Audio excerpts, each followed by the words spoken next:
Tactically flexible, adaptable, dominating possession with purpose, relentless high pressing but with precision.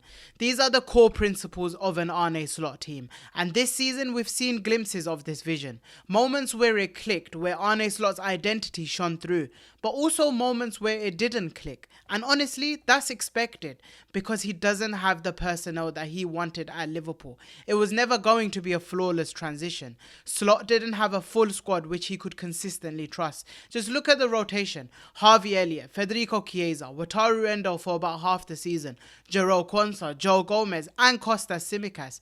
These were players who were in and out, some because of injuries and some because Arne Slot just didn't trust them. So what happens? The main 11 gets overused. Guys like Alexis McAllister, Dominic Szoboszlai and even Mohamed Salah are just being used every single game. And what happens then? They get fatigued. There was only a few players like Curtis Jones, Darwin Núñez, Diogo Jota and probably Conor Bradley who were able to come in quite consistently because Arne Slot trusted them as squad players. As the season went on though, the personnel dropped, the control slipped and the flexibility faded. Not because the ideas were wrong, but because the legs were completely gone for some of these players. And that's not Arne Slot's philosophy, but he had to compromise this year. But next season, that's going to be different. Arne Slot will have a full season to have evaluated these players. He knows who fits and he knows who doesn't fit. So now players like Jerome Quansah, Joe Gomez, Harvey Elliott and others could all be available for transfers if the right offer comes in. And that opens the door for Arne Slot to bring his own guys in. We've already heard players like Milos Kerkez, Jeremie Frimpong and Florian Wirtz could all be coming in quite soon. And then they've also been linked to players like Adam Wharton, Julian Alvarez, Alexander Isak and Hugo Ekitike. Imagine Slot ball but with a complete squad that he trusts, a squad that can rotate, adapt, protect his players throughout the season. He won a league title with a very limited squad, so imagine what happens when he finally has the depth to play the way he truly wants to be able to change as much as he wants during a game. So in this video we're going to break down how Arne Slot might line up next season, the tactical structure in and out of possession, and why Liverpool are targeting the players they've been linked with so far in the transfer window. But before we dive in, I just want to say thank you so much for the support on my last video about Florian Wirtz. The response was incredible and I'm genuinely grateful. So if you enjoyed this one as well, don't forget to like, comment your thoughts on Arne Slot ball next season at Liverpool and subscribe for more. Let's start with the first principle that we spoke about, being tactically flexible. Arne Slot's system is built on structure, but it's not rigid. You're not fixated into those positions. Every player knows their role. They know exactly the positions they need to be in and the function within the team. But the twist is they are not fixed to that role. They can use their own IQ and freedom to adapt based on what the game needs and what the situation of the game is. And that's why you need intelligent profiles. Players with high technical abilities, strong physical abilities, and the ability to thrive in multiple positions. Let me give you two examples from the transfer window this season of players that we've been linked to who definitely fit this profile. First up, we have Florian Wirtz. In the last video, I explained exactly why Wirtz has picked Liverpool and why it makes perfect sense why Liverpool want him. He's an elite talent, physically strong, technically gifted, and he's incredibly smart on the ball. He's capable of playing as an 8, as a 10, and even out wide. He's got excellent ball retention, his creativity is top, and his passing ability is exactly what Liverpool need through the middle of the pitch.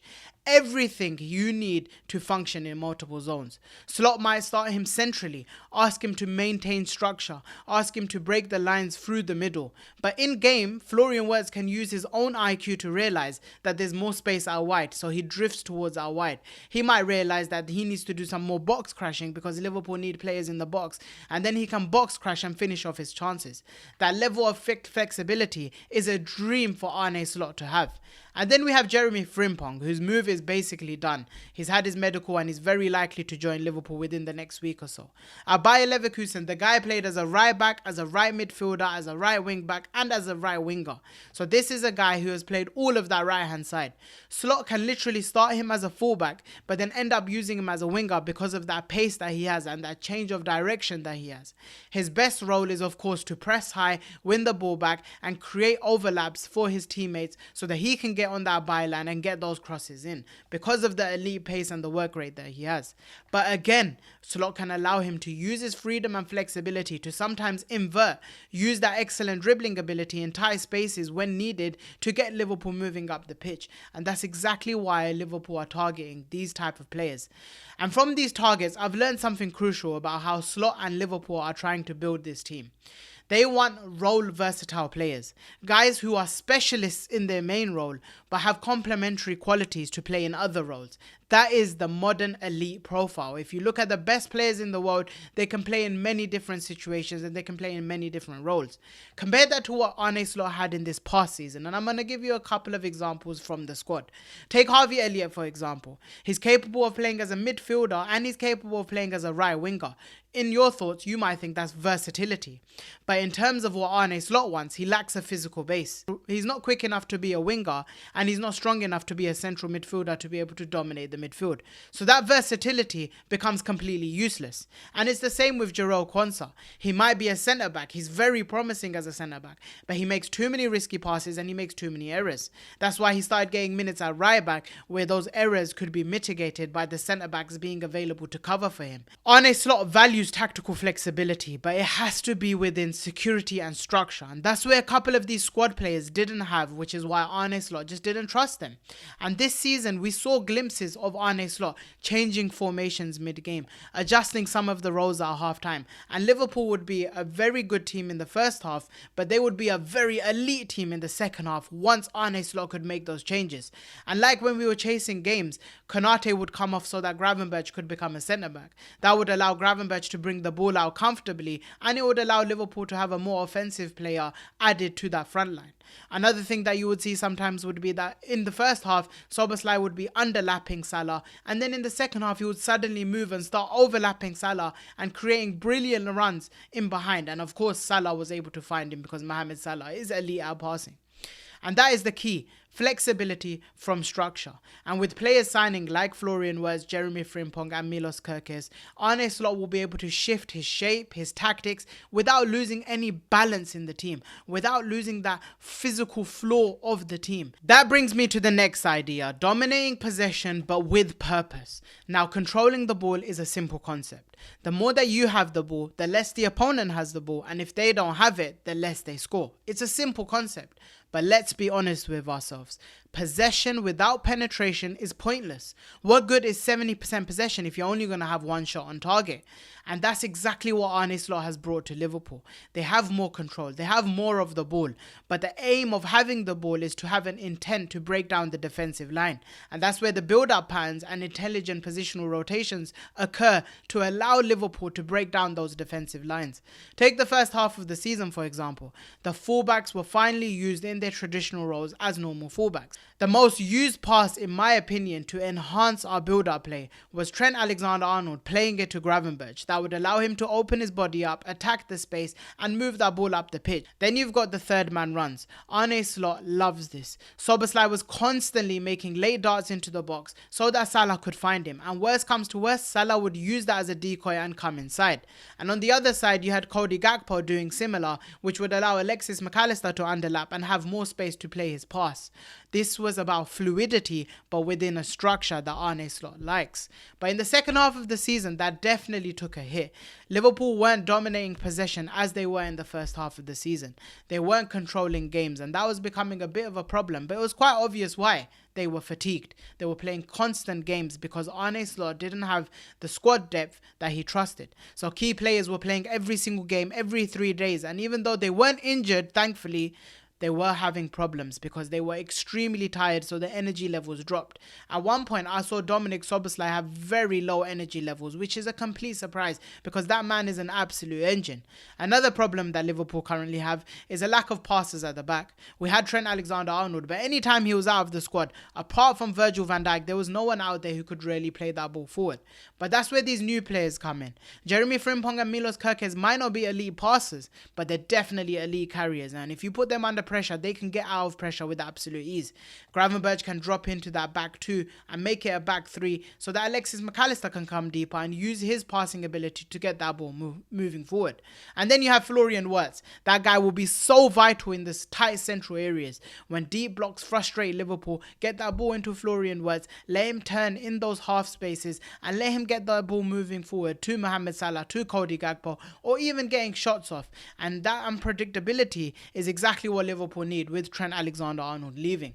Wirtz gives you that creative spark to be able to unlock a low block. He's a solution to a very specific case that Liverpool have truly struggled against this season. Because here's the truth, Slot's Liverpool already tried to play with structured vertical possession, but they struggled this season when they were missing key players, when the left-hand side build-up play went flat, or there was no creative spark in the final third. And that all improves by signing players like Jeremie Frimpong, like Milos Kerkez, and like Florian Wirtz. It gives Slot the tools to be able to control games consistently, to be able to break down low blocks with absolute purpose, and rotate the squad without sacrificing that shape, that rhythm, and that identity of an Arne Slot team.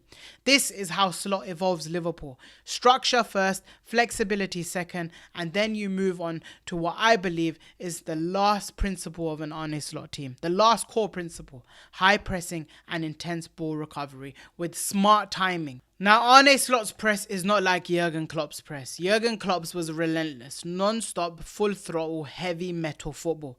Slot's approach is a bit more calculated. His teams wait for the pressing trigger, usually allowing defenders to have the ball. But the second that trigger happens, they swarm you with very fast runners straight onto you. That's more like Arne Slot's press. And Arne Slot has made it clear. He wants Liverpool to be very aggressive when they lose the ball, but he also wants them to be smart. He wants that middle of the pitch to be protected. So while teams are allowed to have that ball out wide, that we've seen many times where crosses are coming in from out wide, Liverpool try to protect that central play, that half space play, so that players aren't able to pick up the ball where they can really cause damage. And you can do that when you have elite box defenders like Ibrahima Konate and like Virgil van Dijk, because when crosses come into the box, you know that they are going to protect the box all the time just because of how good they are in the box.